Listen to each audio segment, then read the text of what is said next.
Aduh, kenyang nih. Tapi makanan sisa kan nggak boleh dibuang. Ada food people. Selamat datang. Salam jumpa dengan saya Michael Jason di Beauty Foods. Teman-teman pasti pernah kepikiran untuk membuang makanan yang tidak habis atau belum habis karena sudah kenyang. Eits, tunggu dulu. Tahu nggak sih teman-teman bahwa makanan yang kita buang ini itu dapat menghasilkan sampah makanan atau yang kita sebut juga sebagai food waste. Nih, jadi sayang banget kan ya food people kalau makanan yang udah kita masak dengan susah-susah harus kita buang. Apalagi kita pernah dengar pasti waktu kecil kalau kita ngabisin makanan nanti nasinya nangis. Food people, mau tahu lebih lanjut tentang food waste? Yuk, simak perbincangan Beauty Foods berikut dengan Food Cycle Indonesia. Hui. Oke, kita hari ini akan berkenalan dengan Food Cycle. Dan terus kita juga udah sempat lihat-lihat juga ya Mbak, Food Cycle ini. Menurut kita ini sih suatu gerakan organisasi yang keren gitu. Dan kemudian selain dari pengolahan food waste sendiri, kan pasti pengolahan food waste itu adalah kegiatan utama dari Food Cycle Indonesia. Dan kira-kira boleh diceritain nggak sih Mbak, ini kira-kira historis organisasinya tuh bagaimana gitu? Historinya itu Food Cycle Indonesia berdiri tahun 2017. Terus awal mulanya sih Food Cycle itu belum punya warehouse, jadi kita itu belum punya food bank gitu, belum jadi food bank, tapi kita jadi food drive. Food drive itu apa? Kita cuman ada makanan surplus. Awalnya kita di wedding, toko bakery, pokoknya tuh makanan-makanan yang harus sehari itu juga dikirim gitu. Maksudnya nggak bisa nunggu, jadi makanannya cepat basi gitu. Jadi awalnya itu food drive, kita hanya menghubungkan dari makanan surplus, biasanya dari wedding, toko bakery dan lain-lain ke yayasan-yayasan yang ngebutuhin. Jadi awal mulanya kerjasama dengan Bread Story waktu itu. Kalau misalnya teman-teman tahu di sini, kalau misalnya wedding itu kan gede-gedean banget ya di Indo, dan kadang makanan surplus tuh berlimpah gitu. Terus kadang juga keluarganya nggak mau ngambil atau siapa nggak mau ngambil gitu, jadinya itu kita janjian sama WO, mereka kasih ke kita salurin gitu. Jadi hanya sebatas itu, jadi makanya kita menyebut kita adalah food drive. Kita kerjasama sama Grab waktu itu buat jadi perantara. Jadi kita kerjaan Food Cycle cuman admin. Kayak ada surplus makanan di sini, kita chat Grab, terus itu Grab antar gitu. Ini kan sekarang kita berbicara tentang food waste gitu ya Mbak. Dan belum banyak orang Indonesia yang tahu food waste itu apa.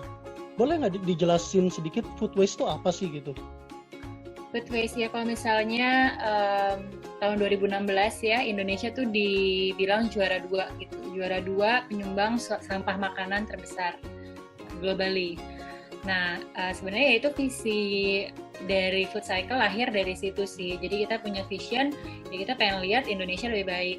Kenapa sih kok maksudnya Indonesia dibilang juara 2 penyumbang sampah makanan terbanyak, tapi sebenarnya angka kelaparan di Indonesia pun gede gitu. Kenapa? Berarti kan sebabnya adalah di bridge-nya itu nggak ada gitu kan. Nah, makanya Food Cycle kita pengen di bridge itu.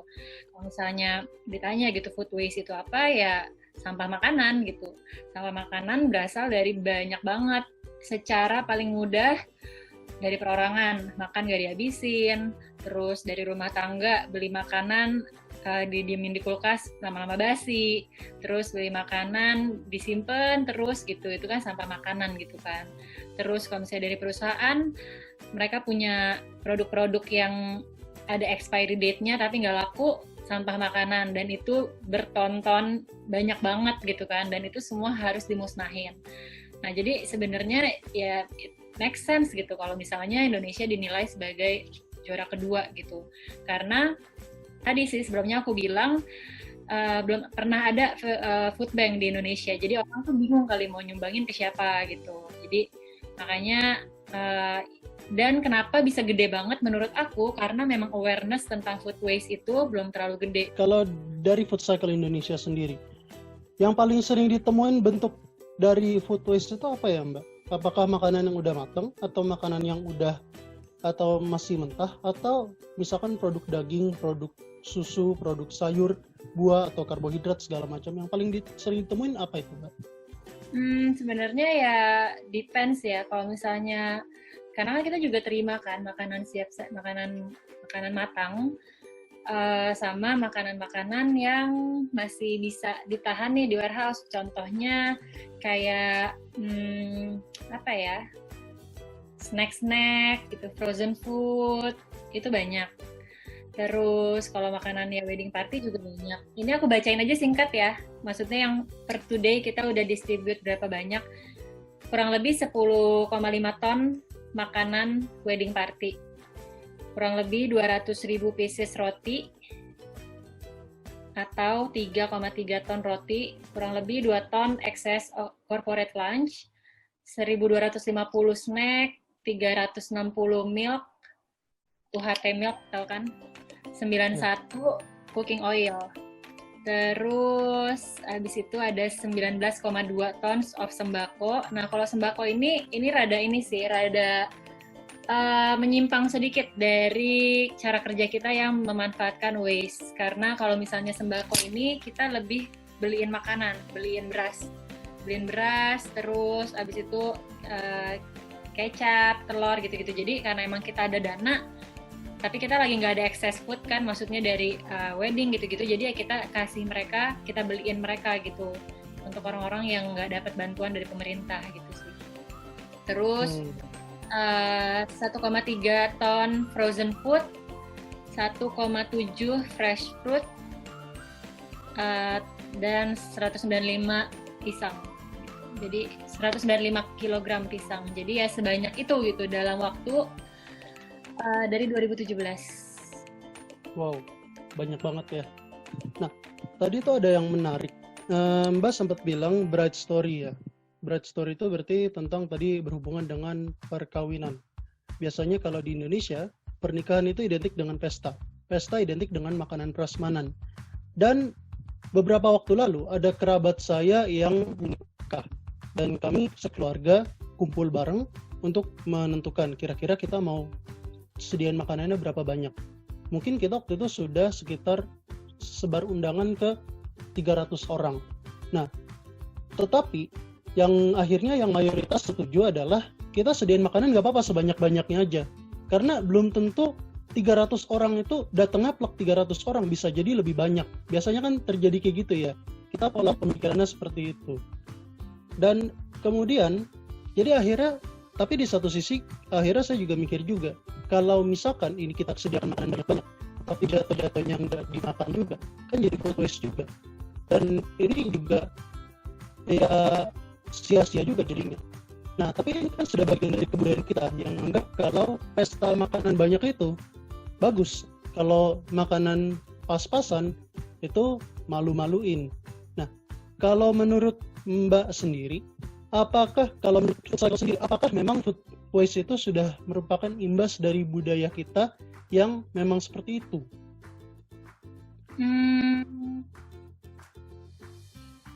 Ini apa ya, kalau misalnya menurutku ya, kayak pandangan satu orang ke orang lain beda. Kayak maksudnya ya dari kecil pun kita juga diajarin jangan nggak habisin nasi. Maksudnya kan ada budaya seperti itu juga gitu kan. Jadi sebenarnya kayak masing-masing orang, masing-masing keluarga menurut aku berbeda-beda gitu.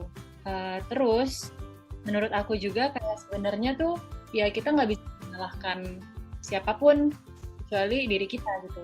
Jadi kalau misalnya emang yang mau menyebabkan food waste itu siapa, ya kita nggak bisa menyalahkan beberapa pihak doang, tapi ya semua orang harus kerjasama buat nyelesain permasalahan ini. Kayak ya udah, kalau misalnya buat kita nih yang udah di ini udah tahu, oh ternyata food waste itu bahaya, kita harus bisa jadi orang-orang ya yang membawa perubahan itu gitu dengan cara share. Misalnya kalau misalnya keluarga kamu ternyata mikirnya kayak gitu, ya kamu harus ngasih tahu gitu. Jadi sebenarnya ya menurut aku sih semua orang itu punya punya kewajibannya sendiri gitu, permasalahan yang ada untuk isu-isu sosial yang ada, sudah seharusnya seperti itu. Jadi ya apapun budayanya gitu pasti ada aja sih gitu. Makanya kayak Indonesia kan terkenalnya pernikahan gila banget gitu kan, segede itu, terus habis itu pulang-pulang masih banyak banget, terus ada lagi yang kayak mau bawa pulang malah diliatin gitu kan. Terus kayak banyak lah hal-hal yang seperti itu. Tapi ya makanya sih kayak food cycle hadir gitu, maksudnya kalau misalnya emang in the end banyak banget melimpah, ya kalian bisa kasih ke kita gitu, kita bisa menyalurkan. Tapi itu tadi sih, jadi juga karena lagi COVID-19 nggak ada lagi kan pernikahan. Maksudnya tadinya kita udah mikir nih yayasan-yayasan yang sama-sama kita yang biasanya kita kirimin makanan, mereka mau kita kasih makan apa gitu kan, karena mereka juga cukup bergantung sama kita. Terus dari perkawinan udah nggak ada. Terus dari office sharing kita juga ada, dari kayak contohnya Ruang Guru, Nutrifood, kantor-kantor mereka yang ada makan siang bareng, mereka ngasih ke kita juga gitu. Kalau misalnya prasmanan nggak habis, nah itu kan juga nggak ada kan, PSBB semua ditiadakan. Tapi bersyukur sih karena kita udah punya warehouse, jadi kita masih bisa bagi-bagi makanan gitu. Jadi balik lagi sih intinya tadi ya itu semua balik ke pribadi masing-masing sih, karena kalau sesuatu yang dibiasakan pada akhirnya kan jadi sebuah kebudayaan juga kan, maksudnya jadi kayak ya, habit lah istilahnya, jadi kepercayaan, jadi terus dilakukan gitu. Jadi kalau semua orang bisa mengurangi sampah makanan itu dengan baik, ya menurut aku akan sama-sama mengarah ke arah yang lebih baik sih Indonesia gitu. Berarti kembali dari awareness masing-masing orang berarti ya? Yep. Oke. Terima kasih semuanya, terima kasih Mbak Aca juga. Thank you. Nah, Food People, habis ini akan banyak hal menarik lagi yang pastinya Food People nggak boleh lewatkan. Jadi, jangan kemana-mana, tetap di Beauty Foods, caring starts from our foods.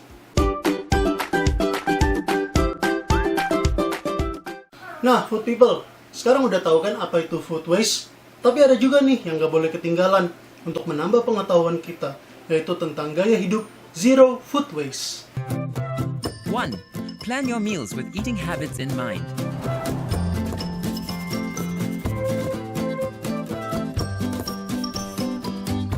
2. Use what you already have and what's expiring soon. 3. Use leftovers to make a new dish. Nah, Food People, ternyata gaya hidup zero food waste itu sudah dilakukan oleh salah satu anak muda loh. Yuk, simak cerita selengkapnya. Halo, selamat sore Patrice. Sore. Sebelumnya aku mau nanya dulu nih. Zero food waste itu kan suatu konsep yang kayaknya belum banyak orang tahu ya. Boleh nggak sih jelasin ke kita definisi zero food waste itu apa gitu? Oke. Menurutku pribadi sih, zero food waste itu kayak satu upaya untuk mengurangi pembuangan sampah makanan yang berlebih sih. Gitu ya. Nah, kalau Patrice sendiri dapat ilmu zero food waste itu dari mana sih ini? Kayaknya menarik nih, kayaknya belum banyak orang yang tahu. Aslinya sih, aku awal-awalnya itu mulai dari concern sampah sih. Sampah plastik, sampah solid waste. Nah, gara-gara itu jadi kayak ngerti kan, oh ternyata semua aspek di kehidupan kita itu mau nggak mau kita pasti ngasilin sampah gitu loh. Kayak, ya kan, kayak misalnya kita mandi, kita perlu sabun. Nah, sabun kan ada packagingnya. Terus apa? Jadi semua lah, kalau misalnya bilang kayak makanan sehari-hari kan dibungkus sama plastik. Nah, tapi ternyata sampah itu nggak cuma itu doang gitu loh. Malahan satu penyebab terbesar yang kita alami itu waktu sampah itu bercampur sama sampah-sampah organik yang nggak diolah. Nah, terus baru dari situ aku mulai kayak ke-expose gitu. Oh, ternyata kerusakan lingkungan tuh juga disebabkan sama ini loh, kayak sampah yang makanan kita sendiri, tapi yang kita nggak olah gitu. Jadi akhirnya mulai belajar, mulai searching internet sih kebanyakan. Terus lihat YouTube, terus baca blog dan lain-lain. Jadi akhirnya makin tahu lebih lagi soal food waste sendiri. Berarti cari-cari sendiri berarti ya? Kalau tempat belajar khusus gitu belum ada kayaknya ya? Wah, kalau tempat belajar mungkin bisa dengan join komunitas ya. Cuma kalau misalnya itu pun juga biasanya kita lumayan diskusi aja sih. Di situ cuma diskusi kayak gimana sih kayak lu biasanya pengolahan sampah lu atau apa. Cuma kalau misalnya belajar kayak emang harus start dari pribadi deh. Oke, siap. Dari kapan ini menerapkan gaya hidup zero food waste ini? Kalau misalnya zero food waste sendiri itu nggak lama sih aslinya. Mungkin sekitar 1,5 tahun ya. 1 tahun Baru setengah. setahun setengah. Oh. Baru masa-masa kuliah itu. Terus kayak baru tahu. Kalau Patrice ini masih kuliah, masih tinggal bersama dengan keluarga atau ngekos sendiri? Ngekos sendiri kalau kuliah. Ngekos sendiri ya. Iya. Oke. Ngekos ini ada andil dalam memotivasi untuk jadi ikut zero food waste gitu kah? Iya, malah kalau misalnya ngekos tuh menurutku lebih kayak gampang gitu loh. Apa ya? Kan hidup sendiri, jadi sampahnya itu kita juga bisa minimalisir sendiri ya kan. Kayak kita tahu, oh kalau misalnya kita makan ini, itu bakalan banyak sampahnya gitu loh. Kalau makan itu kita bisa, misalnya kayak, let's say kita makan ayam.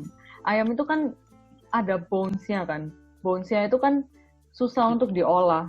Kita perlu kayak maksudnya perlu ditanam, sedangkan nggak ada lahan gitu di kos. Iya. Terus ya kan, jadi kayak kita lebih milih, nggak tahu, aku pribadi lebih milih untuk makan hal-hal yang langsung habis gitu loh. Jadi misalnya kayak makan buah apel gitu, kan apel kan langsung dimakan terus tinggal dikit banget kan bijinya gitu. Terus ya kalau misalnya sama keluarga itu pasti kayak masa-masa corona gini kan super sering makan di rumah kan, dan food waste-nya tuh banyak banget. Kayak bukan food waste, ya food waste tapi sisa-sisanya sih, kayak apa misalnya kayak ya tulangnya, terus tempurungnya atau apa.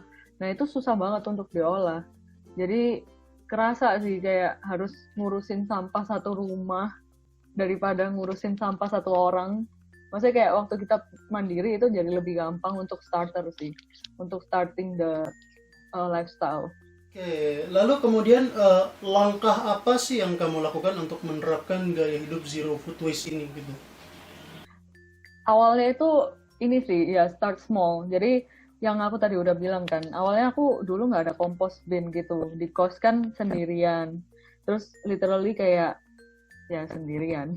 Jadi aku biasanya itu selalu beli makan apa ya, kayak makan makanan yang udah jadi gitu loh. Meskipun itu juga kalau misalnya ditarik belakang kan mereka kan ada proses bikinnya. Proses bikinnya kan pasti bikin sampah juga. Terus kita nggak tahu dia ngolah sampahnya gimana. Cuma buat diri sendiri aku selalu beli makanan tuh di luar gitu loh. Jadi beli makan luar jadi nggak ada sampah kan. Jadi kan no food left behind. Nah terus pas di rumah mulai bisa composting. Jadi beli compost bin gitu. Terus makanannya, sisa-sisa makanannya ditimbun di situ. Terus kalau misalnya komposnya udah mulai jadi, ditanam di tanah jadi pupuk. Nah, terus aku baru-baru ini juga bikin ekoenzim. Jadi kayak bekas-bekas kulit buah gitu, itu dicampur sama gula merah. Itu bisa jadi, terus direndam dulu selama 3 bulan. Terus itu bisa jadi satu cairan yang super ampuh untuk membersihkan apapun gitu. Jadi kayak bisa bersihin kamar mandi tapi dengan sangat kayak benar-benar clean gitu. Kayak penemunya itu orang Thailand yang dia itu concern sama kebersihan sungai. Terus sama dia itu dikasih ekoenzim itu 1 botol. Itu 100 liter kayaknya. 1 liter ekoenzim itu bisa bersihin 100 liter air sungai yang kotor. Jadi itu keren sih penemuan itu. Jadi aku bikin itu. Okay. Berarti kayak sebetulnya tuh segala macam sampah-sampah dan yang ada di sekitar kita tuh bisa berguna gitu ya? Iya, benar banget. Kita berguna banget. Berguna banget ya. Selama melakukan ini, dampak positif apa aja sih yang ada Patrice rasakan? Boleh berbagi buat kita gitu, kalau biar kita tertarik dengan zero food waste ini, karena ini menguntungkan juga buat kita ya. Iya sih. Yang pertama sih pastinya nggak ini ya, kayak nggak buang-buang makanan, jadi nggak rugi. Kan biasa kan orang kan sering beli makanan banyak banget kan. Mereka kayak ya udah pokoknya ke grocery stores gitu, terus kayak mereka beli apapun yang mereka mau gitu kan. Nggak pakai apa plan atau apa, terus lama-lama expired, terus nyari makan. Itu kan duit kan, lu buang duit lu gitu. Jadi menurutku emang kalau misalnya concern sama food waste, ya itu bisa ngelit ke economically juga sih. Terus kedua juga lebih positifnya ya kita bisa sama-sama bantu lingkungan lebih baik sih. Soalnya aku percaya kan salah satu problema lingkungan itu kan juga banyaknya gas metana emisi itu kan. Nah, sedangkan kalau misalnya kita lihat sendiri kayak TPA itu selalu sampah itu nggak diolah gitu. Sampah organik sama sampah solid waste itu selalu digabung, dan itu mesti create itu kan emisi itu kan gas metana itu loh. Dan ya mungkin dengan hal-hal yang kecil yang kita lakuin itu juga bisa berimpact sama sama lingkungan meskipun nggak banyak ya. Tapi dengan kata lain tuh kayak ada satu satisfaction gitu loh. Kayak ada rasa wah, I'm doing something positive gitu loh. I'm doing something good for the environment sama others juga kan. Kayak bisa edukasi orang-orang juga gitu loh, seberapa penting untuk kita tuh jaga lingkungan juga. Tapi nggak cuma itu ya, kita jadi aku sendiri jadi sangat-sangat menghargai makanan gitu loh. Kayak aku jadi bener-bener lihat gitu loh, kayak apa sih yang aku konsumsi gitu loh hari ini.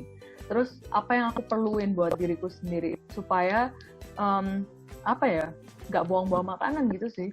Jadi kayak tahu takaran sendiri, tahu limitasi sendiri, dan ya dia bisa somehow kayak lebih menghargai aja sih kalau tiap ada lihat makanan gitu, dan nggak asal buang gitu loh. Ada dampak positif, ada juga pasti tantangannya. Tantangan apa sih yang Patrice sendiri alami selama menjalani gaya hidup zero food waste ini gitu? Banyak sih. Yang pertama rempong banget, kayak rempong.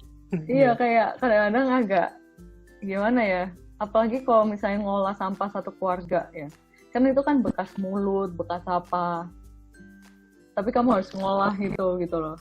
Kayak kamu harus, terus baunya juga kadang-kadang tuh gimana gitu. Kan composting itu kayak bau kan, kayak sampah yang basah dicampur itu. Jadi lumayan takes effort sih. Tiap kali harus ngumpulin sampahnya dulu kan. Misalnya kayak ngumpulin sampah yang brown sama yang green. Itu kayak kalau misalnya di composting tuh harus kayak ada rasionya gitu loh, antara sampah yang kering dan sampah yang basah. Dan itu lumayan takes time, takes effort, dan ya harus ada keniatan sih. Itu mungkin tantangannya. Jadi kayak kadang-kadang kalau nggak ada waktu gitu, aku kan suruh kayak mbakku gitu kan ngelakuin. Terus kayak mbakku tuh ngomel-ngomel kayak, kamu kok suruh kamu lakuin sendiri aja lah gitu. Kayak gimana ya, itu bener-bener time consuming sih. Tapi tantangan yang lain ya mungkin harus ini ya, kayak always prepared sih. Soalnya food waste itu kan selalu ada kan tiap hari.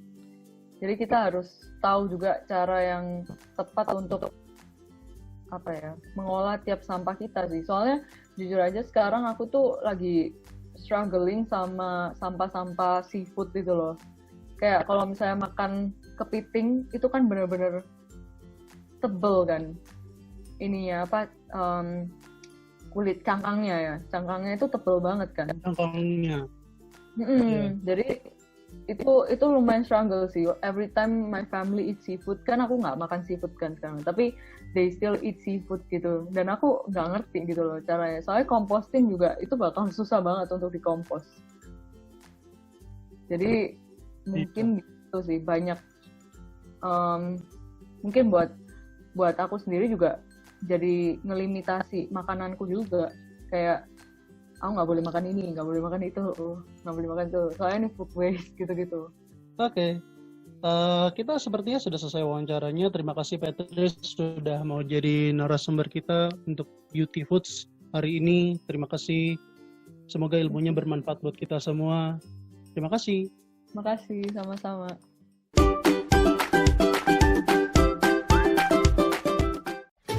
In 2017, we generated 810 million kilograms of food waste.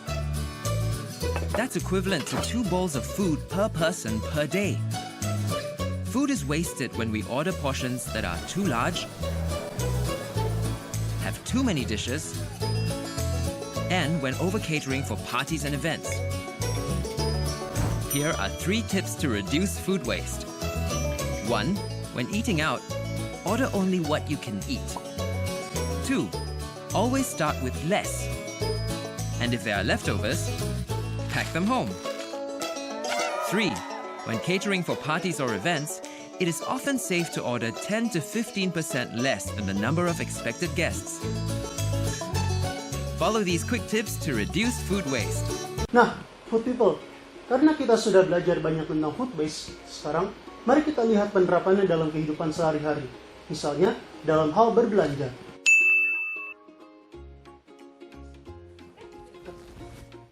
Yang pertama, sebelum berbelanja, cek dulu isi kulkas agar kita dapat merencanakan apa yang mau kita belanjakan. Stok telur sama keju masih ada. Buah juga masih aman. Wah, stok sayur sama ayam udah mau habis nih. Berarti jangan lupa beli juga.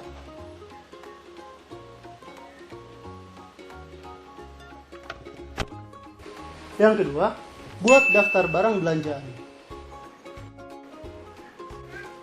Beli beras, minyak, garam juga tadi udah habis buat masak. Kalau di kulkas tadi, sayur sama ayam.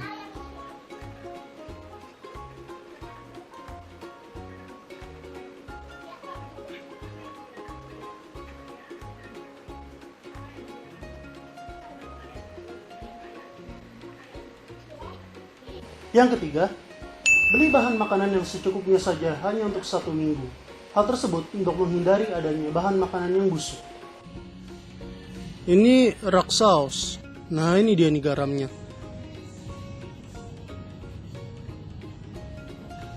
Ambil 1 bungkus deh. Garamnya udah. Selanjutnya, sayur. Yang keempat, pilih bahan makanan sesuai dengan kebutuhan agar cepat habis dan tidak mudah busuk.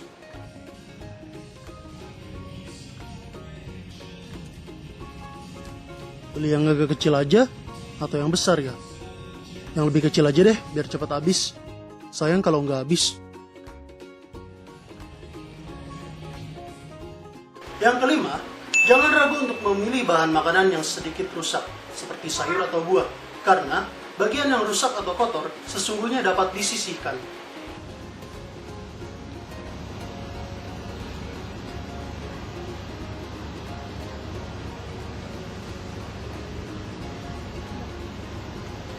Yang keenam dan terakhir, simpan bahan makanan dengan baik di tempat yang sesuai agar tidak mudah rusak. Penggunaan kotak penyimpanan makanan atau stockless dapat menjaga kualitas bahan makanan. Selain itu, menyimpan bahan makanan di wadah membuat kulkas lebih terorganisir.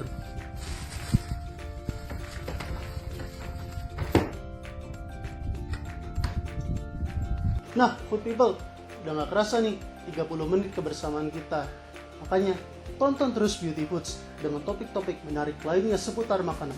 Karena minggu depan, kita akan bahas tentang all you can eat loh. Bersama dengan saya, Michael Jason, di Beauty Foods, caring starts from our foods. Bye-bye!